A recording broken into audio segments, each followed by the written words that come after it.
안녕하십니까. 전화택 교수입니다. 이번 시간은 여러분들 지난 시간에 계속 이어서 여과 집진 장치 중에서 여과제의 종류에 대해서 공부를 하겠습니다. 자, 여과제라는 것은 우리가 온도, 배출되는 가스의 온도, 자, 그리고 산성의 물질이 배출되느냐 아니면 알칼리성 물질이 배출되느냐에 따라서 신중하게 선택을 해서 사용하는 것이 중요합니다. 그럼 가장 먼저 목면이 나와 있어요. 목면. 그럼 온도가 지금 80도씨, 온도가 상당히 낮은 편이죠. 그러니까 높은 온도에서는 목면을 사용할 수 없어요. 자, 그리고 내산성이 나빠요. 그러면 일단 온도가 낮은 곳에 사용해야 되고, 그리고 산성의 물질이 배출되는 사업장에서는 사용할 수 없죠. 자, 그리고 내알칼리성은 상당히 양호해. 단지 목면이 가격이 저렴하기 때문에 이 조건이 맞으면 목면을 여과제로 사용을 하면 좋다, 그런 뜻이겠죠. 자, 그 다음에 두 번째는 유리섬유입니다. 보편적으로 우리가 가장 많이 써요. 우리나라 같은 경우에서는 산성의 물질이 많이 배출되거든요. 그래서 특히 SO2나 HCl 등의 산성 물질을 함유하고 있으면서, 그리고 200도씨 이상의 고온에서도 처리가 가능하죠. 자, 그리고 보시다시피 내산성에 양호하고 산성 물질에 강하고, 대신에 내알칼리성에서는 상태가 안 좋아요.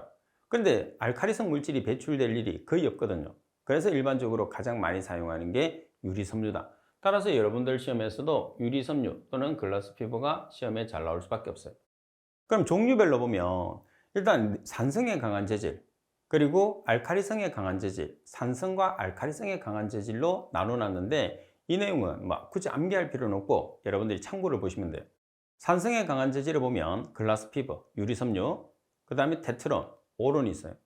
반면에 알칼리성에 강한 재질은 나일론이나 흑연화 섬유, 그리고 내산성과 내알칼리성, 다시 말해서 산성과 알칼리성에 강한 재질은 테프론, 비닐론, 가네카론이라는 여과제가 있다는 것 참고적으로 아세요. 근데 시험에서는 유리섬유와 목면 두 가지는 잘 나오니까 온도를 잘 기억하세요. 목면은 80도씨, 그 다음에 유리섬유는 200이나 250도씨가 된다는 거.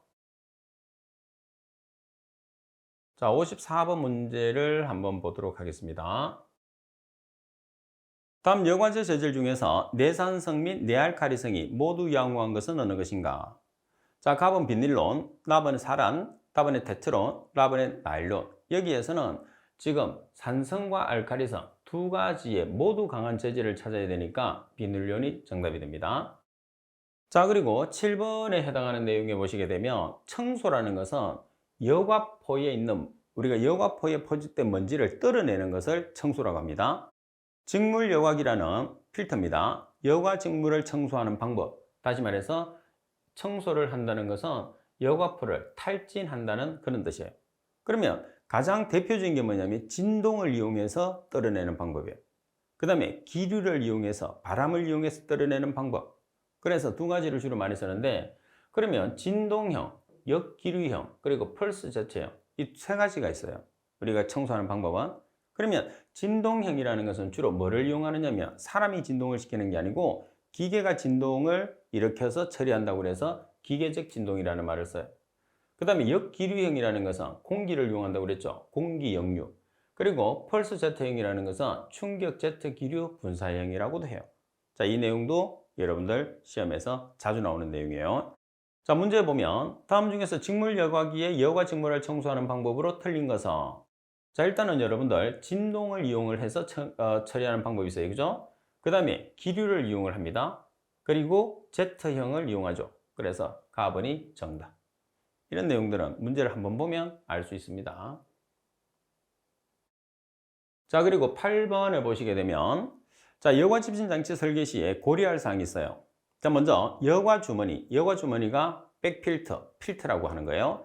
여과 주머니의 직경에 대한 길이의 b, 다시 말해서 길이 L 나누기 여과 주머니의 직경을 D라고 합니다.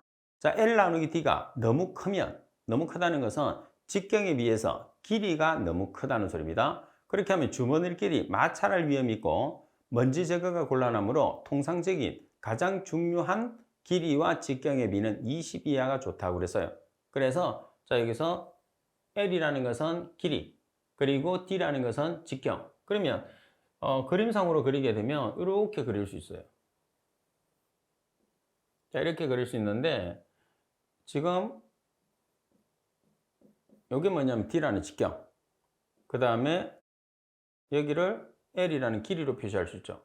그래서 L, 길이에서 D를 나눈 값이 너무 크면 얘들끼리 자꾸 마찰을 일으킬 수가 있어서 먼지 제거가 잘 안 된다는 소리예요.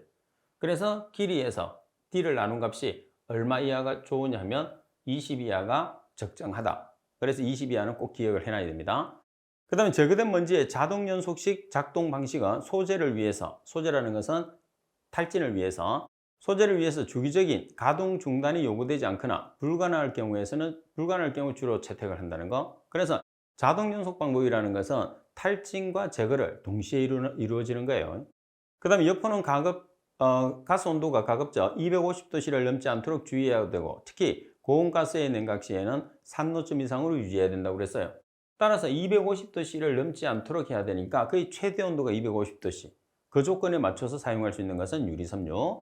그리고 산노점이라는 것은 150도씨를 산노점 이상으로 유지를 해야 되는 것은 뭐냐면, 우리가 눈막힘이나 저온 부식을 방지하기 위해서 150도씨 이상으로 유지한다고 그랬어요.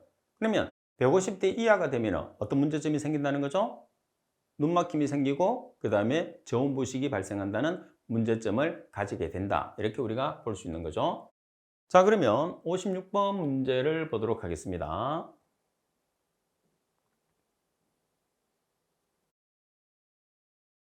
문제 56번. 여과 집진 장치에 관한 설명으로 옳은 것은, 옳지 않은 것은 가번의 여과 자루 모양에 따라서 원통형, 평판형, 봉투형으로 분류되면 주로 우리가 사용되는 게 뭐예요? 주로 원통형을 사용을 합니다. 자, 그리고 나번 여과 자루 길이 L과 여과 자루 직경 D가 50과 비슷하면, 아니면 50 이상으로 많이 설계하고 여과 자루 간의 최소 간격은 1.5m 이상이 되어야 된다고 그랬어요. 자, 우리가 길이가 직경에 비해서 너무 크면 마찰을 일으킨다고 그랬잖아요. 그래서 길이 나누기 직경의 비를 보통 얼마로 하죠? 20 이하로 하는 게 가장 적합하다고 그랬어요. 그러니까 4번이 바로 정답입니다. 그 다음에 가늘식의 경우에서는 먼지의 재비산이 적고 여포 수명이 연속식에 비해서 길다. 아무래도 내가 처리하고 싶을 때 처리하니까 아무래도 장치 안에 있는 온도가 낮을 수밖에 없어요. 그래서 재비산이 떨어질 수밖에 없고, 그 다음에 여포의 수명이 길어지는 것은 뭐냐면 내가 필요할 때만 사용하기 때문에 사용 시간이 짧기 때문입니다. 그리고 가늘식 중에서 진동식은 접착성 먼지 제거에는 사용할 수 없어요. 접착성이라는 것은 애초에 건식을 이용해서 처리할 수가 없어요. 그래서 건식 집진기는 처리 효율이 떨어질 수밖에 없다. 이렇게 생각하시면 됩니다. 자, 그 다음에 여기까지는 우리가 여과 집진기에 대한 이론적인 내용이고, 계산하는 문제가 한 3가지 정도가 있어요. 그 중에서 가장 중요한 계산하는 문제가 뭐냐면, 우리가 여과 집진 장치 안에서 백필터라는 여과 포가 몇 개가 들어가느냐가 가장 중요하겠죠. 뭐를 고려했을 때 배출되는 가스량과 그 다음에 입자가 이동하는 속도를 고려했을 때 개수가 몇 개가 들어가느냐가 가장 중요해요. 그 내용을 한번 계산을 해 보겠습니다. 자, 그러면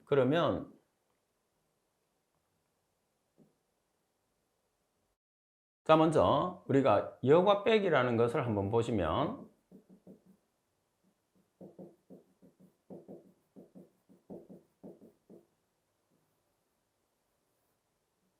자, 이렇게 생겼어요. 그러면 여기에서 D라는 직경, 그리고 L이라는 길이 또는 유효 높이, 이렇게 되거든요. 그러면 백 한 개에 해당하는 면적은 어떻게 계산해요? 한 개의 면적. 백 한 개의 면적. 자, 제곱이 나와야 되니까 길이가 2개 있어요. 그죠? 그래서 파이, D, L. 그럼 한 개의 면적이에요. 그럼 우리가 몇 개가 들어가야 되는지를 계산하니까 N개의 면적을 계산을 하려고 하면 어떻게 하면 되죠? 파이, D, L, N. 그럼 N개의 면적이에요. 그러면 여기에 예를 들어서 여과 집진기가 이렇게 있어요. 그럼 얘가 여러 개가 들어가 있을 거 아니에요. 이렇게 여러 개가 설치되죠.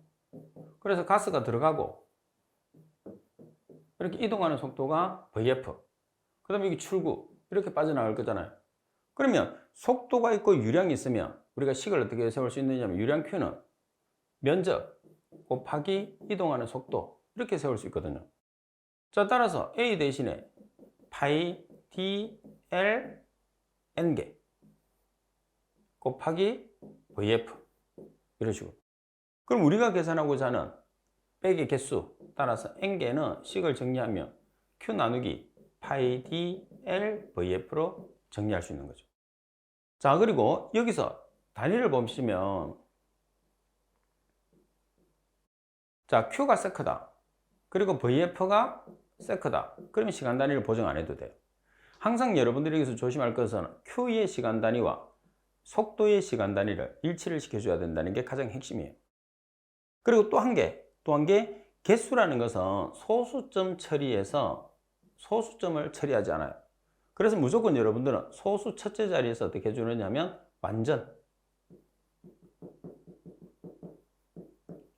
완전 올림을 해주시면 돼요. 여기서 완전 올림이라는 게 뭐죠? 숫자 1 이상을 한 자리로 올려주는 것을 뜻해요. 이게 우리가 백필터를 구하는 가장 기본적인 내용이에요. 그래서 여러분들이 식을 이렇게 지금 우리가 사용하는 식은 딱 두 개입니다. 요 식을 사용을 하든지 정리된 식을 사용하든지 두 개 중에 한 개를 외워 놓으시면 돼요. 이렇게 외워서 쓰셔도 되고 이렇게 외워서 쓰셔도 돼요. 근데 두 개 중에 한 개는 여러분들이 반드시 알고 계셔야 된다는 거죠.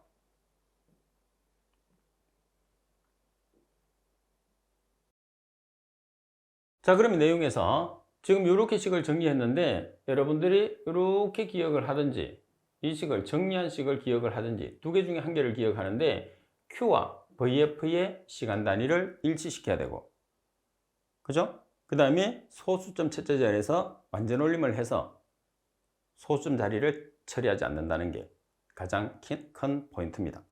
자, 그럼 문제 57번에 보면 반지름 245mm, 유효 길이가 35m인 원통액에 백필터를 사용해서 농도가 6g/m의 삼성인 배출가스를 22m의 삼성/s로 처리하고자 한다. 겉보기 여과 속도를 14cm/s로 했을 때 백필터에 필요한 수를 계산하시오. 이렇게 문제가 나왔어요. 그러면 일단 여러분들이 여기서 어떤 식을 쓸 것인지 이제 외우는 걸 찾아내야 돼. 그죠? 자, 그럼 단서를 찾아보면 여기서 조심할 게 반지름이 245mm예요. 그러면 직경이라는 것은 2 곱하기 245mm. 그래서 2 곱하기 0.245m가 되는 거예요. 자, 그리고 L이라는 유효 높이가 3.5m예요.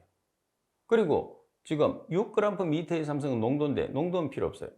그리고 22m의 삼성 per sec 유량 Q입니다. 그리고 여과 속도 14cm/s예요. 그래서 VF는 0.14m/s가 되는 거예요. 그럼 여기서는 뭐를 조심을 하느냐 하면 반지름만 조심하시면 돼요. 이걸 그냥 대입하면 안 되잖아요. 우리가 사용하는 것은 직경이니까.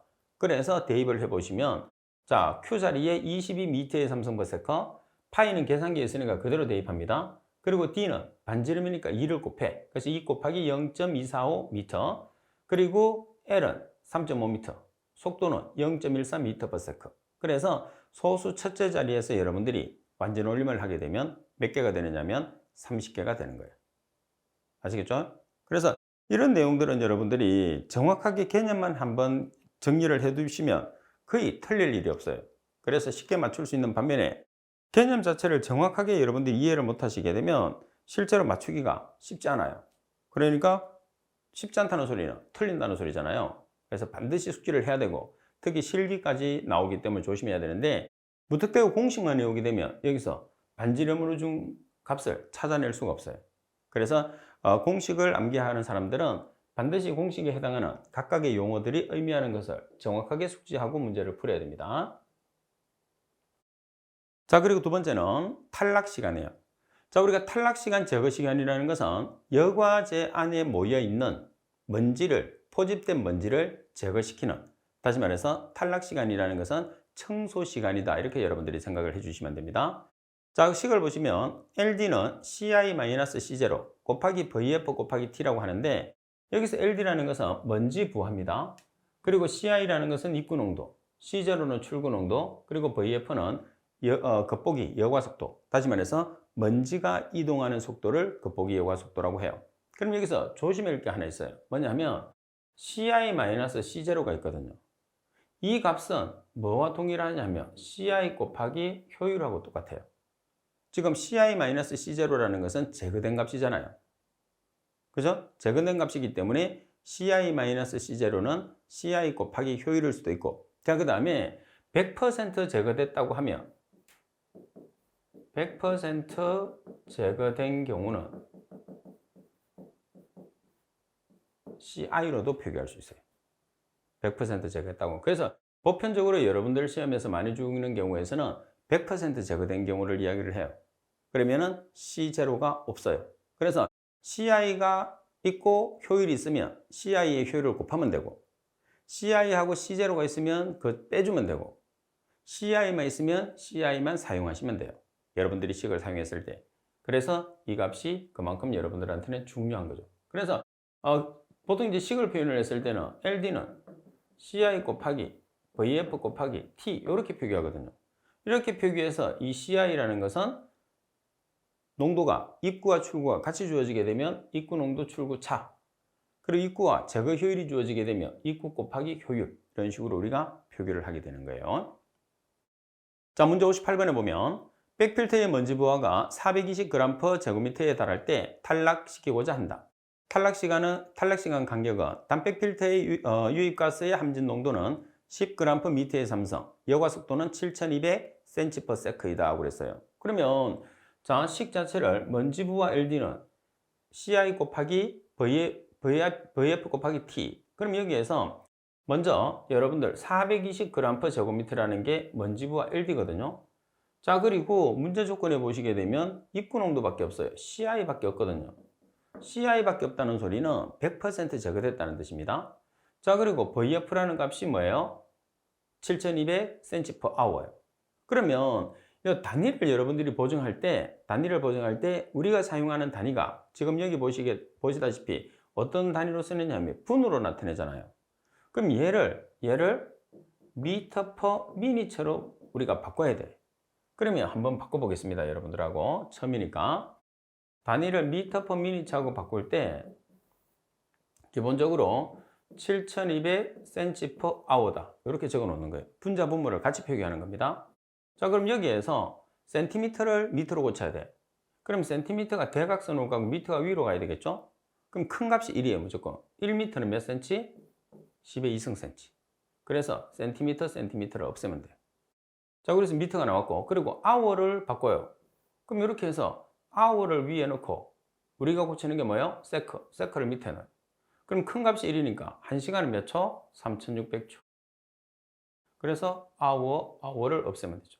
그러면 남는 단위가 미터 퍼 세크. 이런 식으로 환산하시면 돼요. 굳이 여기서 같이 환산할 필요 없어요. 이렇게 처음 하시는 분들은 이렇게 환산을 해서 여기 대입해도 돼요. 그래서 나온 값에서 얼마를 곱해요? 10. g/m의 삼성을 곱하시면 되잖아요. 그죠? 그런 다음에 우리가 계산하고자 하는 것은 T. 따라서 T를 계산을 하시게 되면 35분이라는 값이 나오게 되는 거죠. 그러니까 문제를 푸는 과정에서는 제일 신중하게 여러분들이 접근해야 되는 문제 중에 하나가 뭐냐면 단위를 보정을 해야 된다는 게 가장 중요한 거죠. 그래서 전체적인 단위를 우리가 단위는 MKS, CGS 이야기했잖아요. 그래서 MKS 단위로 고칠 것이냐 아니면 CGS 단위로 고칠 것이냐를 판단을 해서 접근을 하는 게 가장 중요하다. 이렇게 여러분들이 보시면 됩니다. 자, 그래서 간단하게 여기서 우리가 단위를 하나를 제가 앞에서 못 들은 학생이 있을 수 있으니까 단위는 MKS 단위와 CGS 단위 두 가지로 보통 표현을 많이 해요. 그죠? 자, 그러면 MKS 단위, CGS 단위에서 여기에서 M과 C는 뭐를 나타내는 거죠? 길이. K와 G는 질량. 그리고 S는 시간. 이렇게 나타나요. 그러면 여러분들, 자, 길이 단위 중에서 M으로 시작하는 게 뭐예요? 그렇죠, 미터. 자, 그리고 길이 단위 중에 C로 시작하는 것은 센티미터. 자, 그리고 질량 단위 중에서 K로 시작하는 것은 킬로그램. 그리고 G로 시작하는 것은 그램. 그리고 시간 단위 중에서 S로 시작하는 것은 세크. 이렇게. 그래서 여기서 MKS, 이거 별거 아니에요. 이거 뭐죠? MKS. 앞에 시작하는 용어를, 문자를 줄여놓은 거란 말이에요. 그 다음 CGS라는 것은 뭐예요? CGS라는 것은 CGS. 그래서 MKS라는 것은 미터, 킬로그램, 세크로 조합된 단위. CGS라는 것은 그램, 센티미터, 그램, 세크로 조합된 단위를 CGS라고 그런단 말이에요. 그래서 제가 MKS, CGS라고 하면 저 도대체 무슨 단위인데 저렇게 자꾸 MKS, CGS라고 그러나 이렇게 하는데 이렇게 한 번만 딱 이해를 해주시면 MKS, CGS 단위로 통일을 해서 써야 됩니다. 그러면 MKS는 MKS끼리, CGS는 CGS끼리 단위를 통일해서 사용해야 되는가 보다. 한 번 정도로만 여러분들이 이해를 하시게 되면 훨씬 이제 이해도가 빨라지고 쉽게 내용 자체를 받아들이게 되는 거죠. 그죠? 자, 그 다음.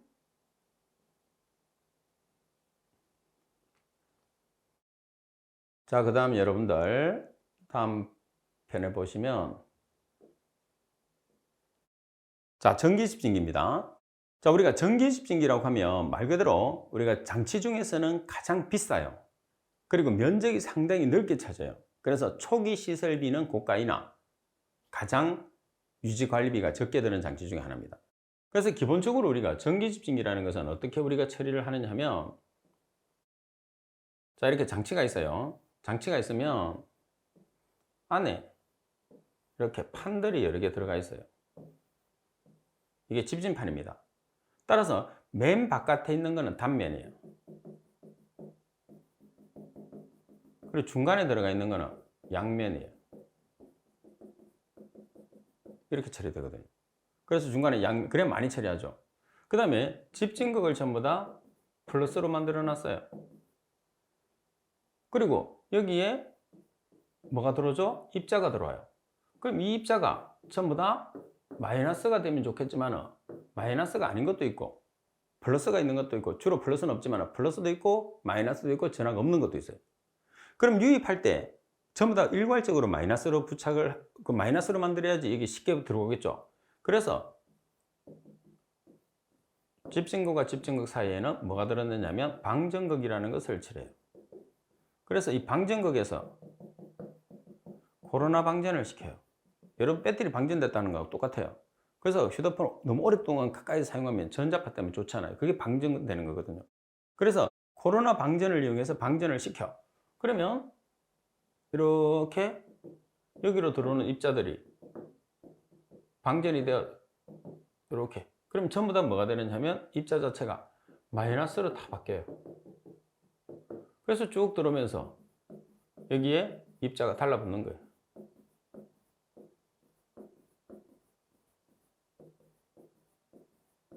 이런 식으로. 그러니까 가장 기본형으로 들어왔을 때 여기를 통과를 해야 되니까 거의 완벽하게 제거할 수 있는 장치예요. 단 전기집진기는 한 단을 이용해서 쓸 수 없어요. 우리가 포집하기 위해서 가장 적정 간격을 유지하는데 무조건 2단 이상을 사용해야 돼. 왜? 집진극과 집진극이 있어야지 중간으로 입자가 들어와서 집진극으로 흡입을 하거든요. 그래서 이런 방식으로 처리하기 때문에 처리 효율이 너무 높은 게 전기가 되는 거죠. 자, 처리 계획에 보면 0.1에서 0.9 마이크로미터예요. 엄청나게 작은 입자죠. 근데 완벽하게 제거할 수 있어요. 왜? 지금 보시다시피 이런 원리를 통해서 처리하기 때문에. 자, 그 다음에 압력 손실을 보면 건식이 10, 습식이 20이에요. 그럼 10에서 20, 10, 20은 따로 때려놓을 수 없어요. 왜? 건식과 습식을 한 몸으로 들어가 있기 때문에. 그래서 전기 집진기 같은 경우에서는 자, 건식과 습식이 있을 때 자, 건식은 평판형이에요. 습식은 관형이에요. 평판이라는 것은 사각형이라는 뜻이고 관형은 원통형이라는 소리예요. 그래서 건식을 사용하는 판형은 대용량이에요. 그리고 효율이 높아요. 전기니까. 자, 그 다음에 습식은 소용량 처리를 해요. 그리고 효율이 높아요. 이렇게. 그래서 건식 같은 경우에는 평판형은 주로 입자를 제거하는 기능을 하고 그 다음에 관형은 주로 가스를 제거하는 기능을 하는 거죠. 그래서 가스와 입자를 동시에 제거할 수 있는 아주 완벽한 장치라고 우리가 볼 수가 있는 거예요. 자, 그리고 집진 효율은 90에서 99.9%, 말이 99.9지 거의 100%에 육박합니다. 그만큼 뛰어나죠. 자, 그리고 건식의 속도는 1에서 2, 습식은 2에서 4m/s로 가스가 이동합니다. 그래서 여기서는 여러분들 모든 값을 표현했을 때 건식에서 습식 사이의 범위를 나타내 줘야 돼요. 건식이 얼마, 습식이 얼마라고 표현하지만 왜 그러냐, 두 개가 한 몸 안에 있기 때문에 건식과 습식을 합쳐서, 그래서 압력 손실을 나타냈을 때 압력 손실이 가장 작은 집진 장치가 뭐였어요? 중력이었어요. 얼마로? 5에서 10으로. 전기는 그 다음 10에서 20. 가장 큰 거는 벤츄리 스크래버 300에서 800mAh. 이렇게 여러분들이 정확하게 숙지를 하고 계셔야 됩니다. 아시겠죠? 자, 그러면 문제를 한번 보겠습니다. 문제 59번. 다음 집진장치 중에서 일반적으로 압력 손실이 가장 작은 것은, 그럼 무조건 여러분들 풀이 볼 필요 없어요. 중력이 있나 없나를 보세요. 중력 없어요. 그 다음 뭐가 정답이 되죠? 전기입니다. 이렇게. 그 다음 가장 큰 것을 찾으시오 그러면 벤츄리 스크래버. 그래서 여기 벤츄리가 있네. 제일 큰 것 찾으라면 벤츄리 찾으시면 됩니다. 자, 풀이 있는 압력 손실 왜 필요 없어요, 여러분들은? 자, 그 다음 60번에 보면 처리 용량이 크며 먼지의 크기가 0.1에서 0.9 마이크로미터인 것에 대해서도 높은 집중률을 가지며 습식 또는 건식으로 재진할 수 있고 압력 손실이 매우 적고 유지비도 적게 소요될 뿐더러 고온의 가스 처리도 가능한 집진장치는, 자, 여기서 가장 핵심은 입자의 크기입니다. 아주 입자의 크기가 작아요. 그죠? 그 다음 여기 보시면 효율이 높대. 그리고 습식과 건식으로 같이 처리할 수 있다고 그래요. 이 정도만 보면 당연히 여러분들은 뭐가 나와야 되죠? 전기 집진기가 바로 정답으로 찾아져야 됩니다. 자, 그리고 전기 집진 장치의 특징을 한번 살펴보도록 하겠습니다. 자, 전기 집진기는 어떤 특징을 가지느냐 하면, 자, 첫 번째, 고집진율을 얻을 수 있어요. 제일 집진율이 높습니다. 자, 그리고 고온 가스 처리가 가능해요. 그리고 대량의 공기를 다룰 수 있기 때문에 대용량 처리가 가능하다는 소리예요. 그리고 부식성 가스가 함유된 먼지도 처리할 수 있어요. 자, 부식성 가스. 그 다음에 전력 소비가 적게 들고 유지 관리비가 적게 들어요. 그러니까 초기 시설비는 많이 들어요. 가격이 비싸고 면적이 넓기 때문에. 그렇지만은 한번 설치하고 나면 유지 관리비가 적게 든다는 장점을 가지게 되는 거죠. 그리고 광범위한 온도가 대용량의 범위에서 운전이 가능합니다. 근데 단점은 초기 시설비가 너무 커요. 그 다음에 설치 면적이 너무 많이 소요되는 게 가장 큰 단점입니다. 자, 그리고 오랫동안 사용하다 보면 전압 변동과 같은 조건 변동에 적응하기가 어려워져요. 왜 그러냐면 우리가 가장 적정하게 처리해야 되는 저항이 10의 4승에서 10의 11승 5cm거든요. 이 범위를 벗어나게 되면 재비산이나 역전리가 생기는데 정상 범위를 유지하기가 조건이 바뀌면 쉽지 않다는 그런 뜻입니다. 그리고 집신율이 사용하면 서서히 저감돼. 모든 장치가 그렇습니다. 그리고 전처리가 반드시 필요해요. 주처리 장치 같은 경우에서는 전처리 없이는 사용할 수 없어요. 반면에 전처리는 주처리가 없이도 사용이 가능하죠.